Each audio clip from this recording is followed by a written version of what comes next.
ਅੱਜ ਦਾ ਸਾਡਾ ਟੌਪਿਕ ਹੈ ਫੋਰਨ ਰਿਲੇਸ਼ਨਸ ਆਫ ਪਾਕਿਸਤਾਨ।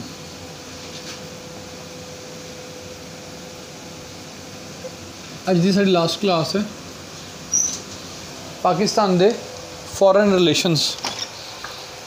मैं ਤੁਹਾਨੂੰ ਦੱਸਿਆ ਸੀ ਅਸੀਂ ਆਪਣੇ ਸਿਲੇਬਸ ਨੂੰ डिवाइड किया तीन हिस्सों में। पहला हिस्ट्री, दूसरा जियोग्राफी तो तीसरा अफेयर्स या इशूज़ जिन्होंने असी कहीदा। तो असी पाकिस्तान के रिलेशन दूसरे मुल्कों के नाल पढ़ने ने। ठीक हो गया। पाकिस्तान के रिलेशन दूसरे मुल्कों के नाल ने ये कदों कायम होए, किवें कायम होए, तो इहदा दुनिया के अंदर इहदा सिस्टम की होंदा ये तुहानूं मैं दसना अज ना। When we talk about foreign relations,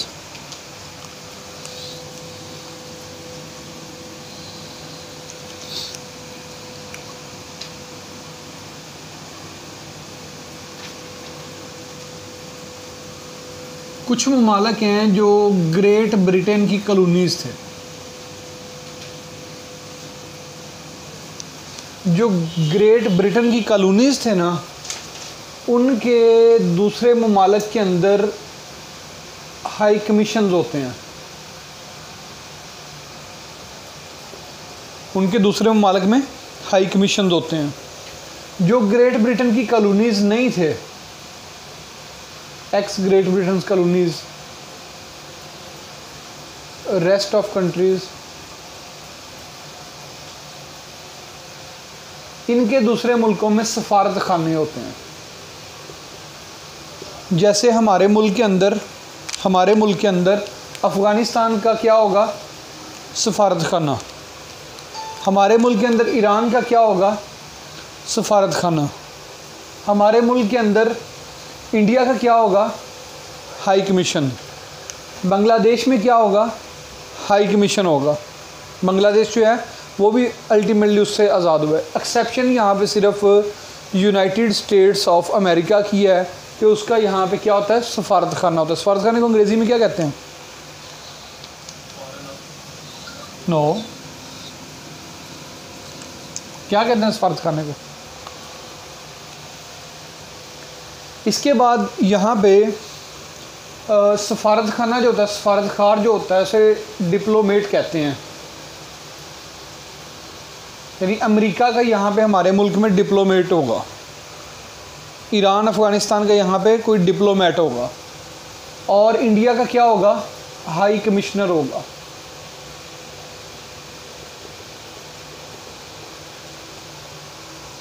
India का क्या होगा? हाई कमिश्नर होगा। इसके अलावा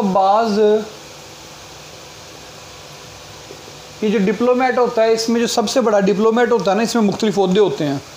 उनमें जो सबसे बड़ा डिप्लोमेट होता है उसे कहेंगे हम कॉन्सुलेट जनरल, और जो कॉन्सुलेट होगा उसके नीचे एक काउंसलर होगा। जैसे अमरीकी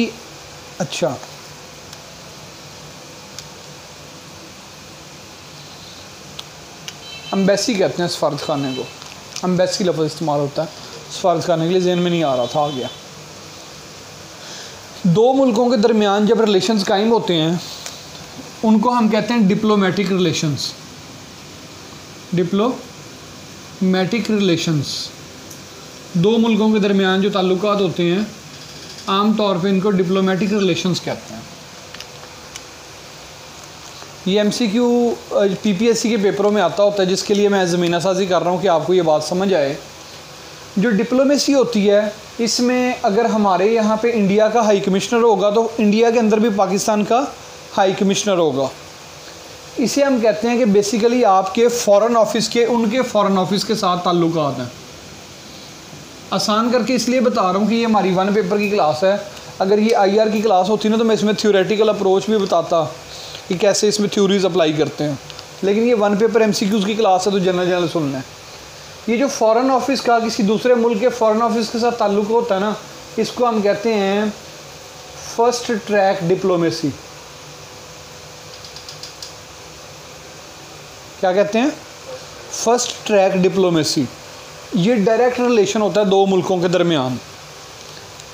यहाँ पे जो कवानीन लगते हैं उन कवानीन को गवर्न किया जाता है अकॉर्डिंग टू एक कन्वेंशन के जो है जेनेवा कन्वेंशन, और उसके तहत आपको जो भी डिप्लोमेटिक स्टाफ होता है उसको मिलती हैं डिप्लोमेटिक इम्यूनिटीज़।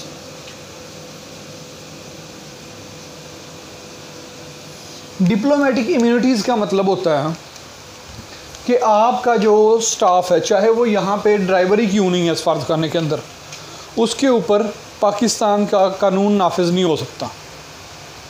चाहे वो अमेरिका है, चाहे वो हमारा कोई हमसाया मुल्क है, हमारा दूर दराज का छोटा सा मुल्क है, चाहे माल्टा है छोटा सा इलाका है, ठीक है, चाहे पनामा है इतना सा मुल्क है, इतना सा पनामा मुल्क है, ये जो इतने भी मुल्क होंगे इनके जो यहाँ पे सफारती वो अफराद होंगे उनके ऊपर डिप्लोमेटिक इम्यूनिटीज़ होंगी।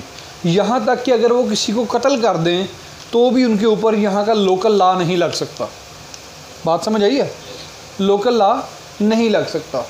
इसी तरह से यहाँ पे आपको और मज़े की बात बताऊँ कि अगर ये क्वेश्चन भी आया हुआ है कि एफपीएससी या एनटीएस के पेपर में मैंने पढ़ा था कि इन केस ऐसा हो जाए कि अमेरिकन या किसी भी मुल्क का इस तरह नाम लिखा हुआ था, उसके ऑफिस के अंदर काम करने वाले एक शख्स की बीवी जो कि इसका स्टाफ का हिस्सा नहीं है, उसकी बीवी आती है सेंटोरस मॉल इस्लामाबाद के अंदर और वो आके वहाँ पे एक हार पसंद करती है और उसको पसंद आ जाता है।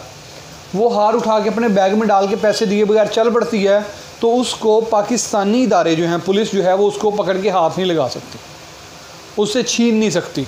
यानी यहाँ तक डिप्लोमेटिक इम्यूनिटीज़ होती हैं। Same is the case with Pakistani diplomats से, जो पाकिस्तानी लोग हैं जो बाहर के मुल्कों में काम कर रहे हैं, इनको सबसे बड़ी जो सज़ा दी जा सकती है ना किसी डिप्लोमेट को, वो होती है, उस सज़ा को कहते हैं पर्सोना नॉन ग्रेटा। ये एमसीक्यू आया हुआ है पेपर में, पर्सोना नॉन ग्रेटा। ये पर्सोना नॉन ग्रेटा एक मैक्सिम है। मैक्सिम का मतलब होता है नारा। लॉ के अंदर जो हमारा लॉ है, जिसे हम इंग्लिश कॉमन लॉ कहते हैं, इस लॉ के अंदर इस तरह की जो टर्म्स यूज़ हो रही होती हैं, जैसे ये पर्सोना नॉन ग्रेटा, इसका मतलब ये है इंतहाई नापसंदीदा शख्स। अभी बांग्लादेश ने हमारे पाकिस्तान की एक सफारतकार पे ये इल्ज़ाम लगाया कि ये आईएसआई की एजेंट है, ये सफारतकार नहीं है, तो ये हमारे मुल्क के अंदर यहाँ पे डिसरप्शन में इन्वॉल्व है। ये तकरीबन 1.5 साल पुरानी बात है। उसको पर्सोना नॉन ग्रेटा के तहत अपने मुल्क से निकाल दिया।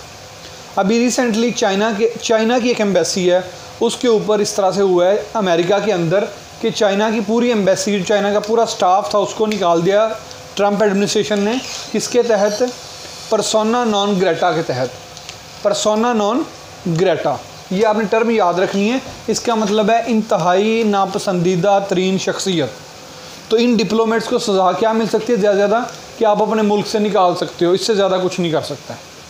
आपने एक खबर सुनी हो कि पिछले दिनों एक अमरीकी अताची था, यहाँ डिफेंस अताची था, उस इस्लामाबाद में वो गाड़ी ड्राइव कर रहा था, उसने एक बच्चे को कत्ल कर दिया, वो मार के, टक्कर मार के, गलती से हुआ या जैसे भी हुआ, तो उसको सज़ा नहीं हो सकती थी, वो चला गया यहाँ से।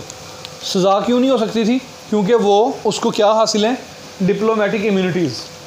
मज़े की बात बताता हूँ आपको, जब ये कोरोना आया ना, तो कोरोना मेरे एक दोस्त हैं, वो किसी मुल्क के अंदर इसी तरह फॉरेन ऑफिस में होते हैं। अब उन्होंने क्या किया, वहाँ पे मास्क पहनना उस मुल्क के अंदर लाजमी करार दे दिया गया, यूरोपियन मुल्क का।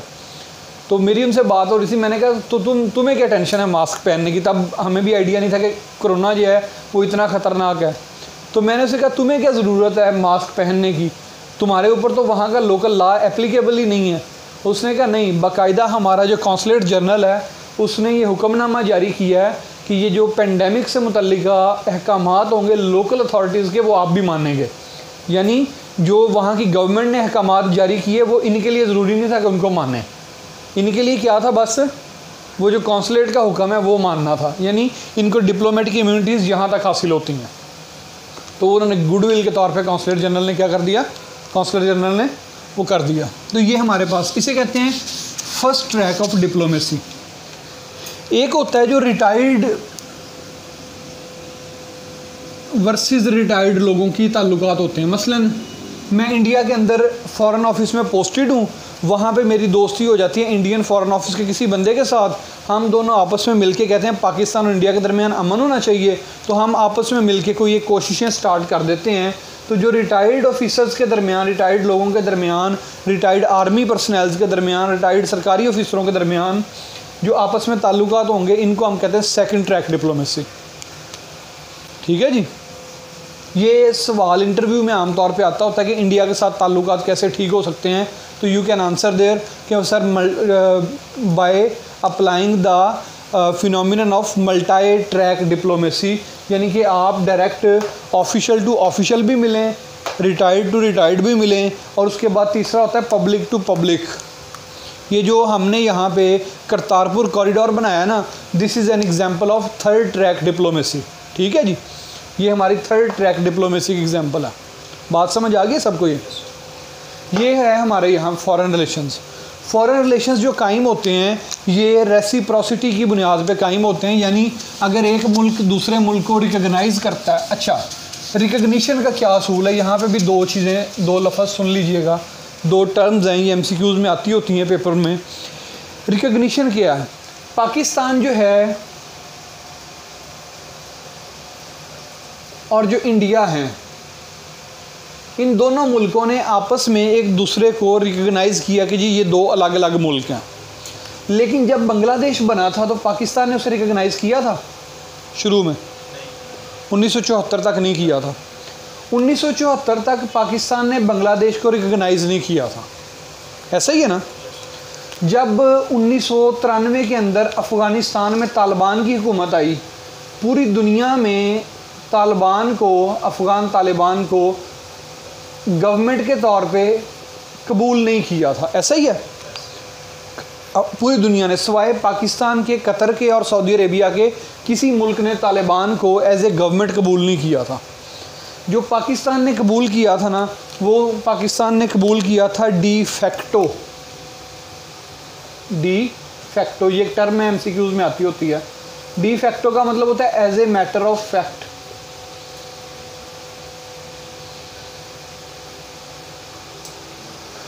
ठीक है, पाकिस्तान जो इंडिया को रिकग्नाइज़ करता है ये as a matter of law recognise करता है। As a matter of law का मतलब होता है डी जोरे। ये दो टर्म्स भी MCQs में आती होती हैं फॉरेन रिलेशन से मुतल्लिका, एक डी फैक्टो होती है, एक डी जोरे होती है। ये वैसे जनरल भी चलती हैं। पाकिस्तान के अंदर सबसे ज़्यादा ताकतवर शख्स कौन है? Prime minister. डी जोरे कौन है? प्राइम मिनिस्टर है। पाकिस्तान में सबसे ताकतवर शख्स डी फैक्टो कौन है? Chief of army staff. समझ आ गई ना बात की? पाकिस्तान में डी जोरे सबसे ताकतवर शख्स कौन है? As a matter of law वज़ीर आज़म। और पाकिस्तान में डी फैक्टो सबसे कौन होगा? ये होगा। पाकिस्तान के अंदर डी जोरे सबसे ज़्यादा कॉम्पिटेंट इदारा कौन सा है? डी जोरे इदारा कौन सा सबसे स्ट्रॉन्ग जो है? वो लेजिस्लेचर है आपकी। लेजिस्लेचर, नेशनल असम्बली और सेनेट मिला के प्लस प्रेसिडेंट, इन तीनों को मिला के लेजिस्लेचर बनती है। लेकिन पाकिस्तान के अंदर डी फैक्टो कौन सा इदारा या महकमा सबसे स्ट्रॉन्ग है? वो आपकी आर्म्ड फोर्सेस है। ये बात समझ आ रही है? डी फैक्टो का मतलब as a matter of fact की, यानी ये चीज़ लीगल नहीं है लेकिन एग्जिस्ट करती है। इसीलिए जब बाहर के मुल्क से लोग सफ़ीर आते हैं, बाहर के मुल्क के सदूर आते हैं, तो वो बजाय हमारे वज़ीर ख़ारजा को मिलने के किसको मिलते हैं? चीफ़ ऑफ आर्मी स्टाफ को। क्यों? Because he is de facto powerful personality. मिलना किसको चाहिए? डी जोरे। डी जोरे किसको मिलना चाहिए? प्राइम मिनिस्टर को, फॉरेन मिनिस्टर को, कॉमर्स ट्रेड के मिनिस्टर को, यानी किसी कैबिनेट के बंदे को मिले। लेकिन जब वो इसको मिलते हैं तो इसका क्या मतलब होता है कि वो क्या है? डी फैक्टो बंदे को जानते हैं। ठीक है ना? जब चाइना सी पैक्ट साइन होने लगा था तो उस टाइम पे चाइना ने, कहा जाता है आमतौर पे अखबारों की सुर्खियां बनी कि चाइना ने गारंटी ली फ़ौज पाकिस्तान से कि आप जो है ना इसको कंटिन्यू करेंगे, कि सियासतदान तो आज ये हैं कल नहीं होंगे। तो क्योंकि वो जानते थे डी फैक्टो पावरफुल कौन है, ये इदारा है। ये दो टर्म्स, तीन टर्म्स बताई हैं आपको मैंने, एक persona non Greta, de facto और डी जोरे, ये तीनों MCQs में आ चुकी हैं पास पेपर्स में। पाकिस्तान जो है इंडिया को as a matter of law recognise करता है, पाकिस्तान बांग्लादेश को as a matter of law recognise करता है, पाकिस्तान अफ़गान तालिबान को पहले रिकग्नाइज़ करता था, फिर वो रिकग्निशन हमने ज़ब्त कर लिया। हमने कहा हम अब आपको मानते नहीं क्योंकि आपकी वो मैटर ऑफ फैक्ट आप ख़त्म हो गए हैं। हमने 1994 से लेके 2001-2 तक जब अफ़गानिस्तान में अमेरिका आया तब तक हमने अफ़गानिस्तान के अंदर किसको माना है एज ए हुकूमत? तालिबान को। उस टाइम पे अफ़गानिस्तान में 2 गवर्नमेंट्स थी। एक गवर्नमेंट थी तालिबान गवर्नमेंट जो काबुल से रन होती थी, दूसरी नॉर्दर्न अलाइंस गवर्नमेंट थी जिसे शुमाली इत्तेहाद कहते हैं। तो बाकी सारी दुनिया शुमाली इत्तेहाद को मानती थी, पाकिस्तान किसको मानता था? नॉर्दर्न अलाइंस को। अब यहाँ पे जो चीज़ याद करने वाली होती है नेक्स्ट, किसी भी मुल्क के दरमियान जो 2 मुल्कों के दरमियान ताल्लुकात होते हैं, 2 मुल्कों के दरमियान जो ताल्लुकात होते हैं वो रेसिप्रोसिटी पे बेस कर रहे होते हैं कि अगर एक मुल्क दूसरे मुल्क में वो करेगा, इधर अपना वो बनाएगा सफारत खाना, अपना कौंसलेट बनाएगा, अपनी एम्बेसी बनाएगा, तो दूसरा मुल्क भी तब बनाएगा इसे। ठीक है। पाकिस्तान ने को सबसे पहले रिकॉग्नाइज़ किसने किया था? ईरान ने। पाकिस्तान में सबसे पहले सफारती मिशन किसका आया था कि उसने सफारती अपना वो जो कौंसलेट था या जो भी कह लें एम्बेसी थी वो किसने कायम की थी? मिस्र ने। ठीक है, बात समझ आ गई है। इसी तरह से हम लोगों के ताल्लुकात आपने पढ़ने हैं, आपने इंटरनेट पे जाना है, वहाँ पे लिखना है time line of Pakistan dash relations. Pakistan के रिलेशंस जो हैं इनके अंदर मैं एक ओवरव्यू जनरल सा लेना है, आपने इसमें स्पेसिफिकली जाके डेट्स याद करनी है, इवेंट्स याद करने हैं, कौन कौन से मुल्कों के? यूएस के साथ हमारे ताल्लुकात, चाइना के साथ, रशिया के साथ, अफ़गानिस्तान के साथ, इंडिया के साथ, ईरान के साथ, सऊदी अरेबिया के साथ।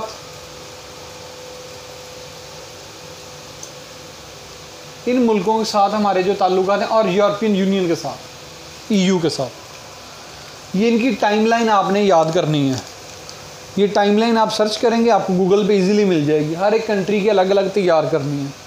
मैं एक कंट्री की आपको करवाऊंगा, लेकिन उससे पहले मुझे बताने दें, पाकिस्तान जब वजूद में आया उस वक्त जो दुनिया थी वो बाईपोलर थी। 1900 बाईपोलर का मतलब है एक साइड पे था यूएसएसआर और दूसरी साइड पे क्या था? यूएसए। यानी एक तरफ कौन था? कैपिटलिज्म था, दूसरी तरफ सोशलिज्म। ये 2 मुइशत की आइडियोलॉजीज़ हैं। ये जो 2 साइडें थी यूएसए और यूएसएसआर वाली, इन दोनों साइडों पे एक चीज़ होती है और वो चीज़ पता क्या है? वो ये कि पाकिस्तान ने अब इनमें से चूज़ करना। मॉस्को कह रहा था कि आप हमारी तरफ आएँ, आप हमारे हमसाए हैं, हम यहाँ मिल के हम आपको सपोर्ट करेंगे, ब्ला ब्ला ब्ला सारा। तो इसका कैपिटल था मॉस्को, इसका कैपिटल था वाशिंगटन। वाशिंगटन कह रहा था कि नहीं जनाब आप हमारे पास आएँ तो ऐसे है, हम आपको ये सपोर्ट दे देंगे, ये सपोर्ट दे देंगे। पाकिस्तान के जो फॉरेन रिलेशंस थे ये 1947 से लेके 1947 से लेके 1970 तक, तकरीबन 70s के भी मिड तक ये हम लोग यूएसए के साथ रहे हैं।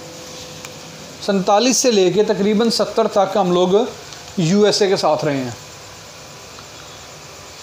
जब पाकिस्तान बना शुरू में तो हमारा टिल्ट जो था वो ईरान और यूके की तरफ था। जब पाकिस्तान बना शुरू में हमारा टिल्ट ईरान और यूके की तरफ था।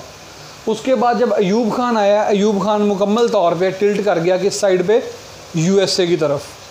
यहिया खान भी यूएस की तरफ था। लेकिन जब भुट्टो आता है ना 1971 के एंड में नहीं बल्कि 71 के आखिरी महीने में, आखिरी 3-4 दिन बाकी थे जब भुट्टो आता है, तो भुट्टो के आने से 24 दिसंबर 1971 को भुट्टो आया, तब से लेके भुट्टो की फांसी तक या भुट्टो के इक़्तिदार में रहने तक हमारा जो रोल रहा है वो इन दोनों के दरमियान रहा, जिसको हम कहते थे नैम का रोल, नॉन अलाइंड मूवमेंट। ठीक है, एक तरफ हम 1947 से 70 तक यहाँ रहे हैं, 1970 से लेके 1979 तक तकरीबन हम लोग नेम के मेंबर रहे हैं। नेम के मेंबर नहीं, आप कह लें नेम की तरफ टिल्ट रहा है हमारा। 1979 से लेके 1990s तक, ऑलमोस्ट 1991 तक अगेन हम किसके साथ रहे हैं? यूएसए के साथ रहे हैं। किसकी सपोर्ट की हमने? यूएसए की सपोर्ट की अपनी फॉरेन पॉलिसी में 79 से लेके 91 तक। 91 में जब रशिया यहाँ से चला गया अफ़गानिस्तान से, तो हम लोग यूएसए के किसी काम के नहीं रहे। जब हम यूएसए के लिए किसी काम के नहीं रहे तो उसने हमें टिश्यू पेपर की तरह यूज़ करके फेंक दिया। 1991 से लेके 2001 तक अगेन हम लोग नॉन अलाइंड रहे हैं, लेकिन तब तक नेम जो थी ये मतलब डिसफंक्शनल हो चुकी थी। 2001 में अमेरिका अफ़गानिस्तान में हमला करता है, तो 2001 से लेके तकरीबन 2013 तक हम लोग अगेन अमेरिका के साथ ही रहे हैं। 2013 तक हम लोग अगेन अमेरिका के साथ ही रहे हैं। 2013 से लेके 2018 तक हम लोग चाइना के साथ रहे हैं। हाल दो कि इस सारे टेन्योर में भी हमने चाइना से ताल्लुक़ ख़राब नहीं किए, लेकिन 2013 से 18 जो था ये सी पैक के लिए टाइम पीरियड था ज़्यादा। जब 2018 में इलेक्शन हुए, हमारी करंट गवर्नमेंट आई, हम दोबारा झुकाव हुआ हमारा सऊदी अरेबिया की तरफ और अमेरिका की तरफ। तो इस वक्त करंटली हम लोग सऊदी अरेबिया और अमेरिका के साथ ताल्लुकात को मेंटेन करने की ट्राई कर रहे हैं, लेकिन सऊदी अरेबिया जो है, आपको पता है ना, मोहम्मद बिन सलमान आया, इमरान खान ने खुद गाड़ी ड्राइव की, और उसके बाद मलेशिया कॉन्फ्रेंस होनी थी कुआलालंपुर समिट, उसमें भी इमरान खान नहीं गया सऊदी अरेबिया के प्रेशर पे। तो बेसिकली 2018 से ऑनवर्ड हम लोग, और सऊदी अरेबिया किसकी नुमाइंदगी करता है रीजन में? अमेरिका की, खुल्लम खुल्ला वो अमेरिका के अलाइज हैं। तो लिहाजा 2018 से ऑनवर्ड अगेन हम इस कैंप में चले गए हुए हैं। ये हमारी तारीख है कि पहले 10-15 साल हम लोग अमेरिका के साथ रहते हैं, फिर जब उसकी ज़रूरत ख़त्म हो जाती है फिर वो हमें साइडलाइन कर देता है, फिर हम दोबारा उसके साथ जाते हैं, फिर साइडलाइन कर देता है। तो ये हमारी यहाँ पे रही है थ्रू आउट हमारी हिस्ट्री में, जिसे आप कह सकते हैं क्या है, फॉरेन पॉलिसी में शिफ्ट आता रहा है। पहले हम लोग अमेरिका के साथ थे, फिर हम लोग नॉन अलाइंड हो गए और हमने मुस्लिम वर्ल्ड का बेड़ा उठाया, और वो जो हमने कहा था ना कि OIC का इजलास भी लाहौर में हुआ और सारा कुछ वो इस दौर में हुआ। फिर उसके बाद जनाब हम लोग दोबारा ज़िया के दौर में अमेरिका के साथ मिल गए। ज़िया के दौर में आप देखें, जब भी पाकिस्तान के अंदर आर्मी रूल आएगा ना, चाहे वो अयूब खान की शक्ल में हो, चाहे वो ज़िया की शक्ल में हो, चाहे वो मुशर्रफ की शक्ल में हो, चाहे वो करंट रजीम हो, ये भी मतलब आर्मी सपोर्टेड रजीम है। तो ये जितने भी यहाँ पे हमारे पास रजीम्स हैं, इस दौर में हमारा टिल्ट USA की तरफ है। समझ आ रही है बात की? दरमियान में हमारे पास जितना सा एक टाइम पीरियड आया है, ये वाला 91 से 2001 वाला, इसमें हम आपस में लड़ मर रहे थे, हमारी अपनी डेमोक्रेसी स्टेबल नहीं थी, बीबी और नवाज शरीफ जो थे बारियाँ, मतलब उनकी बारी बारी आ रही थी।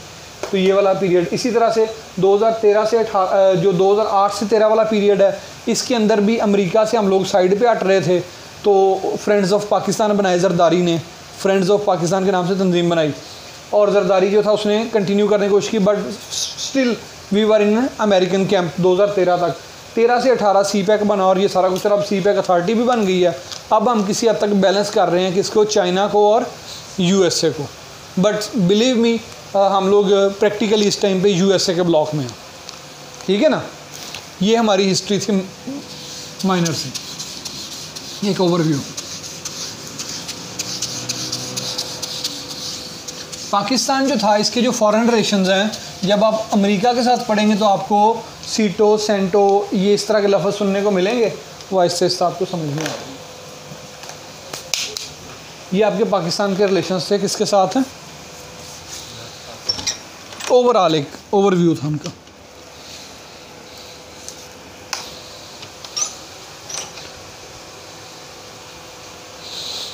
आज हम स्टार्ट करेंगे पाकिस्तान चाइना रिलेशंस, अगला टॉपिक, चाइना और पाकिस्तान के रिलेशंस।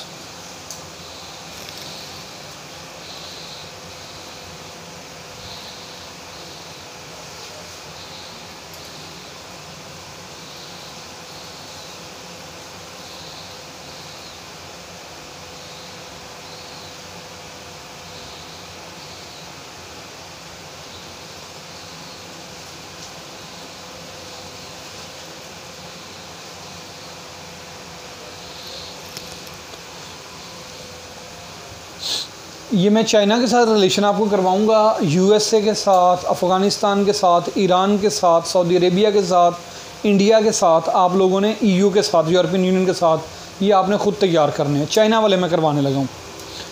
1950 के अंदर पाकिस्तान ने पीपल्स रिपब्लिक ऑफ चाइना को क्या किया, रिकॉग्नाइज़ किया। आपको मैंने बताया है कि 1940s से बल्कि अब भी 2 चाइना है दुनिया के अंदर ना, दुनिया के अंदर 2 चाइना है। एक जिसे आप मेनलैंड चाइना कहते हैं जिसका कैपिटल क्या है, पीकिंग या बीजिंग, और दूसरा कौन सा है, ताइवान है। ताइवान का ऑफिशियल नेम है रिपब्लिक ऑफ चाइना। दुनिया में 2 चाइना है, एक का नाम है रिपब्लिक ऑफ चाइना और दूसरे का नाम है peoples Republic of China. 1940s के अंदर यहाँ पे 2 बड़ी पार्टियाँ आपस में इक़्तिदार के लिए जंग लड़ रही थी। एक पार्टी का नाम था जो मैं यहाँ रेड से लिख रहा हूँ, जिसका नाम था कम्युनिस्ट पार्टी ऑफ चाइना, और इसके मुकाबले में जो यहाँ पे पार्टी थी इनकी ताइवान की, ये थी नेशनलिस्ट पार्टी।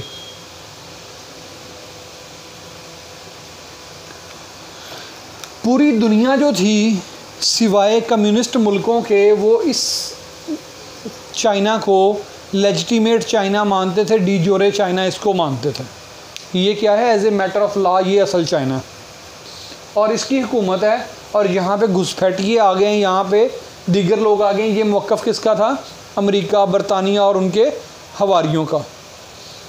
इसके मुकाबले में कम्युनिस्ट थे Russia, Vietnam, Cuba, north Korea और इस तरह के जो इलाके थे जहाँ आज भी कम्युनिज़म है, यमन, ये सारे जो एरियाज़ थे ये कहते थे कि नहीं जी ये ओरिजिनल चाइना और ये इसका सूबा। ठीक है, ताइवान और चाइना के दरमियान में ये वाली बात। जब ये दोनों के दरमियान ये फड्डा हुआ, ये मसला हुआ, तो पाकिस्तान उस टाइम पे नया नया वजूद में है। पाकिस्तान इसका साथ दे या इसका साथ दे, पाकिस्तान किसके ब्लॉक में है, अमेरिका के ब्लॉक में। अमेरिका किसको मानता है, इसको, ताइवान को। लेकिन हमने कहा कि हम ताइवान को नहीं मानेंगे क्योंकि हम लोग यहाँ पे एग्जिस्ट करते हैं, हमारे बॉर्डर के साथ कौन है, PRC है। तो हमने PRC को रिकॉग्नाइज़ किया 4 जनवरी 1950 को। कब, 4 जनवरी 1950 को पाकिस्तान ने चाइना को रिकॉग्नाइज़ किया। ये डेट इसलिए आ सकती है कि हर साल 4 जनवरी को जो आपके जितने भी अखबार हैं, इन सारे अखबारों का रंग सुर्ख होता है।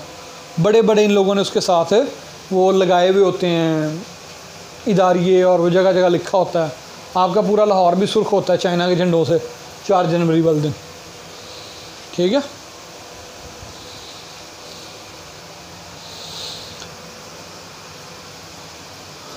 1951 में हमने इनके साथ सफारती ताल्लुकात कायम किए। मई 1951 में जब हमने इनके पास अपना वो सफारती वफ़द भेजा, तो फिर इन्होंने भी वहाँ से यहाँ भेजा 1951 के अंदर ही। –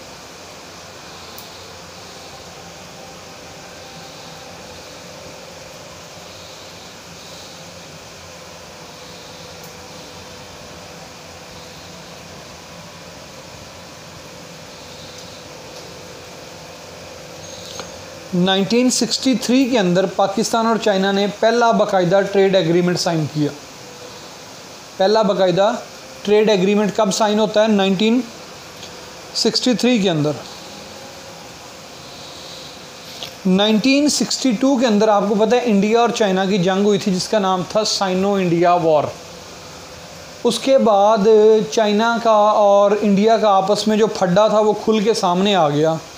जब वो खुल के सामने आ गया तो पाकिस्तान ने कहा कि जो कश्मीर का मैटर है, जो कश्मीर का मैटर है, इस कश्मीर के मैटर में हम लोग चाइना को इन्वॉल्व करते हैं। तो हमने अपने कश्मीर का एक हिस्सा जो था वो चाइना को दे दिया और कहा कि आप इस पे अपनी हुकूमत कायम करें और इसको आप अपने कंट्रोल में ले लें ताकि China becomes a party in Kashmir issue. ये जो कश्मीर इशू में चाइना पार्टी बना, तो इसके चाइना के पार्टी बनने की वजह से जो पहले बाइलेटरल इशू इंडिया कहता था, अब ये इसके अंदर चाइना भी इन्वॉल्व हो गया, तो ये इंटरनेशनल इशू बन गया। तो 1963 में पाकिस्तान और चाइना के दरमियान बॉर्डर एग्रीमेंट हुआ। हमने अपना कुछ थोड़ा सा इलाका जो है अयूब खान ने किसको दे दिया, चाइना को दे दिया। 1964 में जब पूरी दुनिया का कोई जहाज़ चाइना में नहीं उतरता था, पहले जो फ़्लाइट थी यहाँ इस्लामाबाद से या कराची से चाइना की तरफ PIA ने ले गया। PIA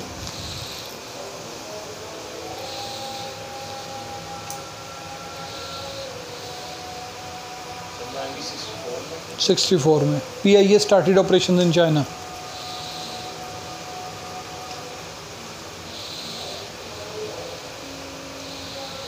'65 की जंग में चाइना ने सपोर्ट किया पाकिस्तान को डिप्लोमेटिकली, यानी प्रैक्टिकली कोई सपोर्ट नहीं किया 65 की जंग में।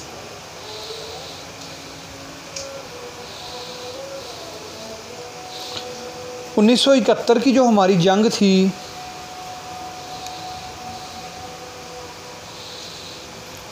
इसके अंदर चाइना ने ये मौक़िफ़ इख्तियार किया कि अगर इंडिया ने वेस्टर्न पाकिस्तान जो हमारा करंट पाकिस्तान है इस पे हमला किया तो चाइना वॉर में इन्वॉल्व हो जाएगा।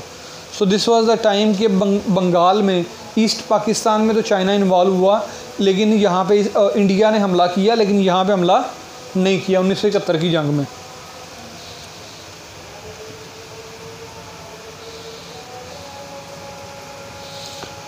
उन्नीस सौ 71 के अंदर ही एक प्रोसेस स्टार्ट हुआ जिसका नाम था साइनो US नॉर्मलाइजेशन। ये पेपर में सवाल भी आता है, इंटरव्यू में भी आता है।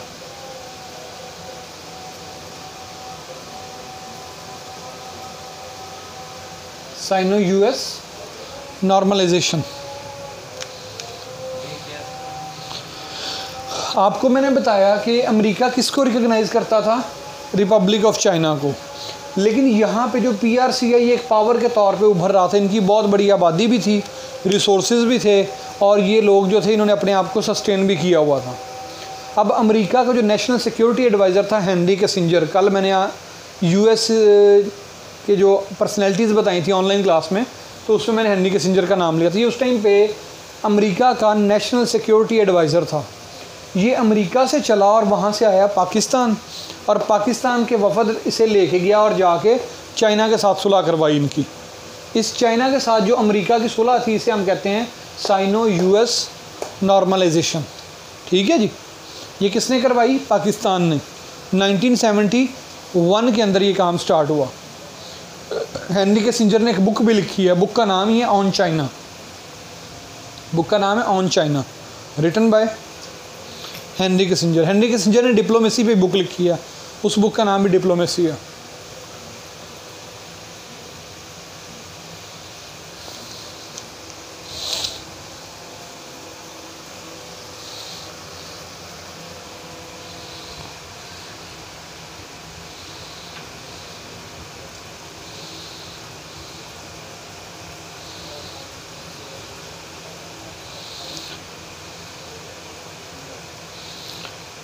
नाइनटीन 71 बताया, 72, 74, 76, 78 में कराक्रम हाईवे बना के दी। कराक्रम हाईवे लिखें जी। 1978 के अंदर इन्होंने हमें वो जो ओल्ड सिल्क रूट था जहाँ से चाइना जो है यहाँ नीचे हमारे बलूचिस्तान सिंध के एरियाज तक आता होता, तो उसे हम कहते हैं, आजकल उस सड़क का नाम है Karakoram highway, old silk route जो था। 78 में ये जो हम गिलगित बल्तिस्तान जाते हैं ना गर्मियों में घूमने के लिए, तो ये उन्हीं की वजह से है, ये उन्होंने बना के दी है। कराक्रम हाईवे 7वां तो नहीं है, लेकिन कहते हैं कि अजूबा, हाँ, गिलगित बल्तिस्तान वाले इसको अजूबा कहते हैं। बहुत प्यारी सड़क है, दूर तक आपको यूँ रोड नज़र आता है, खूबसूरत सड़क है। Karakoram highway KKH।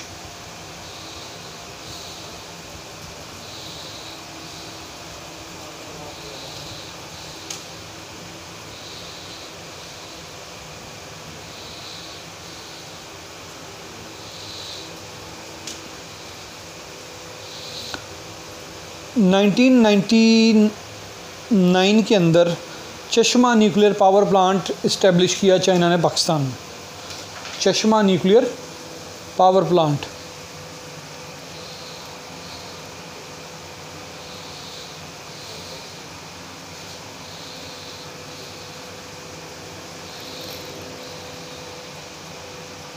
कब सर किया? 99 में।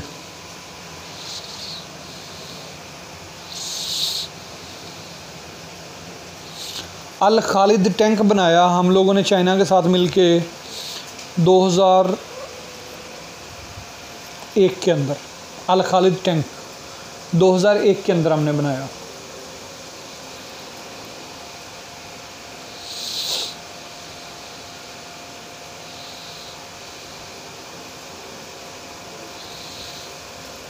2006 में मुशर्रफ ने चाइना का विज़िट किया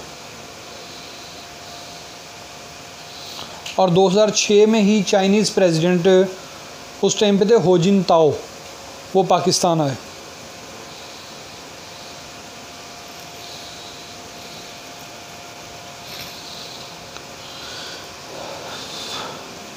2007 में हमने JF-17 तैयारा बनाया चाइना के साथ मिलके।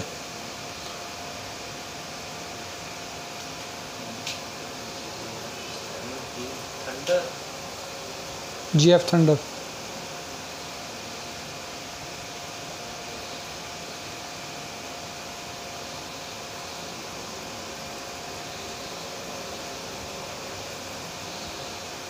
2011 जो था पाकिस्तान चाइना फ्रेंडशिप ईयर के तौर पे मनाया गया, क्योंकि हमारे ताल्लुकात इनसे 60 साल या 50 साल पुराने हो गए थे। 51 से 2011 60 साल ताल्लुकात हो गए थे, तो पाकिस्तान चाइना फ्रेंडशिप ईयर मनाया गया 2011 में।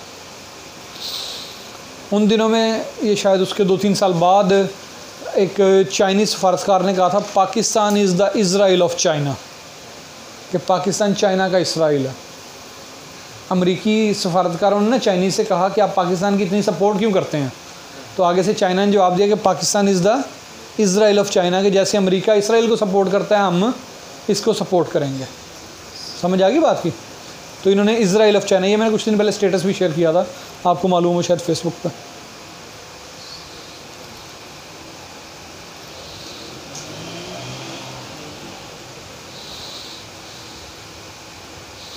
2013 में हमने CPEC साइन किया इनके साथ।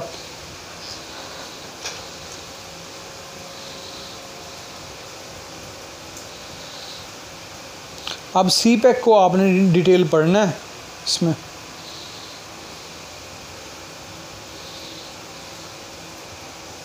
CPEC को आपने इन डिटेल पढ़ना है, ठीक है। इसी तरह से आपने वो जो प्रोजेक्ट्स बताए थे, ताल्लुकात मैंने बताए हैं दीगर मुल्कों के साथ, इनको आपने डिटेल्ड पढ़ना है। हमारा पाकिस्तान अफेयर्स ख़त्म हो गया। मैं क्विक ओवरव्यू लेने लगा हूँ। पाकिस्तान अफेयर्स के अंदर हमने 3 चीज़ें पढ़ी हैं।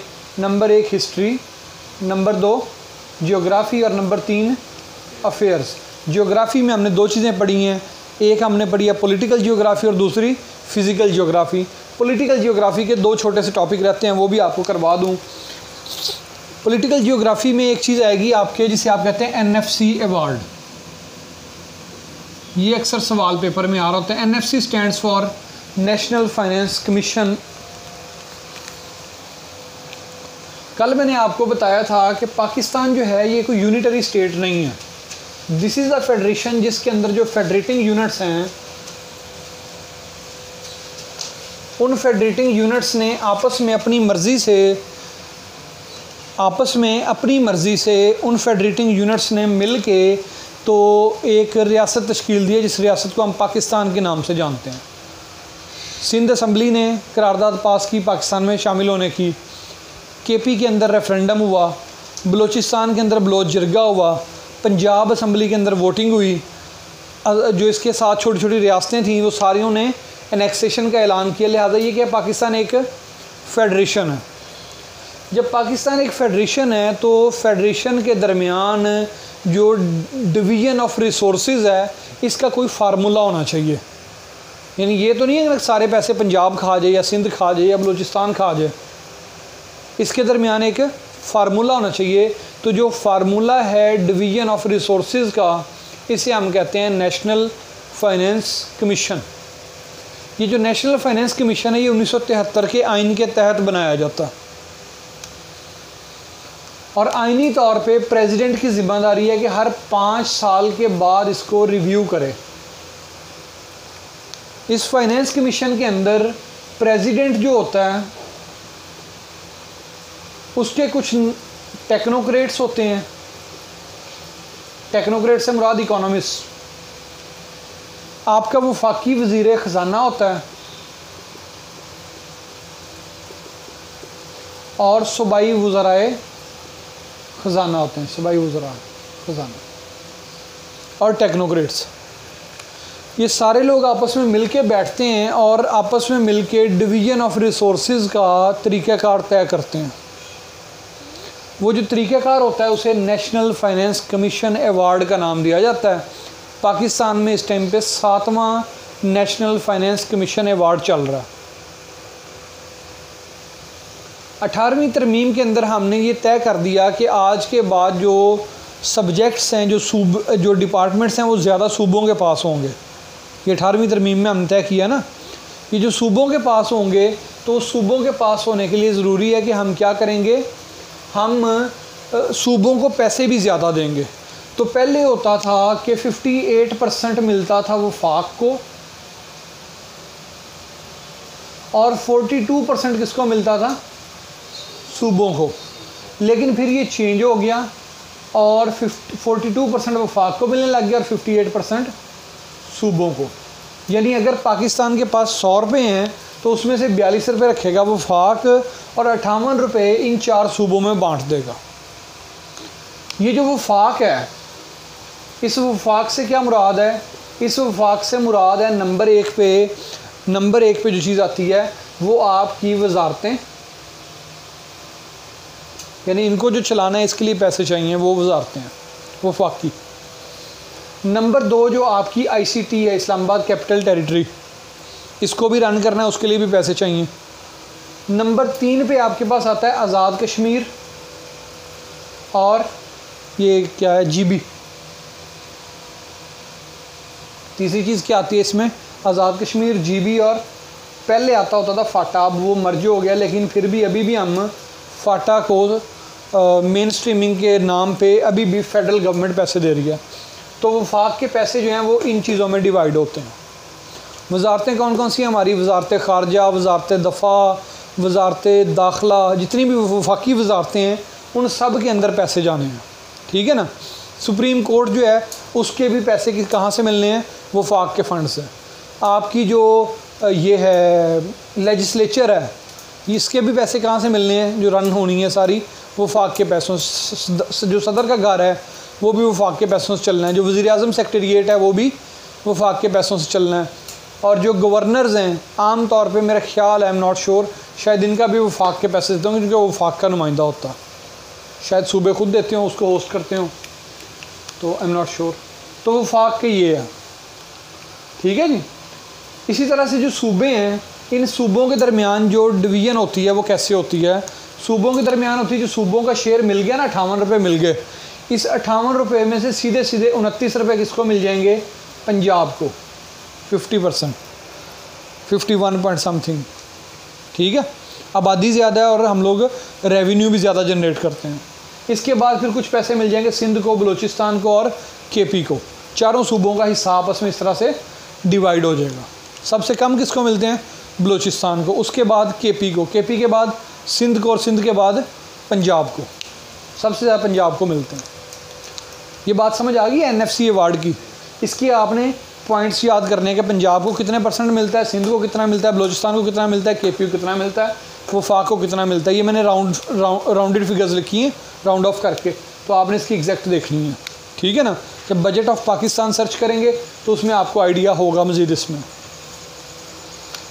नंबर 2 चीज़ जो आपने इससे मुतल्लिक आज के लेक्चर में पढ़नी है NFC अवार्ड के बाद, वो है CCI, council of common interest. अगर इन सब के दरमियान कोई फड्डा हो जाए तो उसको हल कौन करवाएगा, काउंसिल ऑफ कॉमन इंटरेस्ट। इसके अंदर चारों सूबों के वज़राए आला और वज़ीर-ए-आज़म इसके मेंबर होते हैं और भी मेंबर्स होते हैं, ठीक है। काउंसिल ऑफ कॉमन इंटरेस्ट, ये भी आपने सर्च करनी क्या होती है।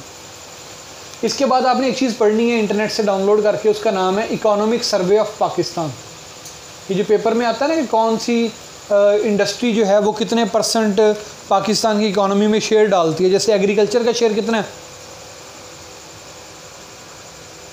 नहीं पता, देखिएगा इकोनॉमिक सर्वे से मेरा ख्याल है कोई 20-30% अब रह गया, पहले 55% होता था। इस वक्त सबसे ज़्यादा शेयर कौन सी चीज़ डालती है इकोनॉमी में, सर्विसेज सेक्टर है, उसके बाद एग्रीकल्चर है। और एग्रीकल्चर के अंदर 4 चीज़ें आती हैं। नंबर 1 एग्रीकल्चर में क्रॉप्स आती हैं, नंबर 2 जंगलात आते हैं, नंबर 3 उसमें लाइवस्टॉक आती है और नंबर 4 पोल्ट्री आती है, नहीं सॉरी लाइवस्टॉक और पोल्ट्री आती है और उसमें फिर फिशरीज़ आती है। तो पाकिस्तान में सबसे ज़्यादा जो इकोनॉमिक एक्टिविटी जनरेट होती है ना वो ब्रायलर की मदद से होती है। आपको ये भी मज़े की बात बताऊँ मैं, इकोनॉमिक एक्टिविटी जो है इकोनॉमिक सर्वे में सबसे ज़्यादा जो पैसा जनरेट करके दे रहा है वो कौन दे रहा है, ब्रायलर दे रहा है। ये चूँकि मैं डंगल डॉक्टर हूँ इसलिए मुझे पता, DVM किया हुआ ना मैंने, तो हम पढ़ते होते थे इसको। इकोनॉमिक सर्वे ऑफ पाकिस्तान आपने पढ़ना है, ठीक है। नोट्स अपने कंप्लीट करें, शॉर्टकट्स के चक्करों में नहीं पढ़ें, नोट्स बना के मुझे चेक करवाएं और तब जाके ये आपका होगा। तो बंद कर दें इस वीडियो को, तो सवाल है तो कर लें।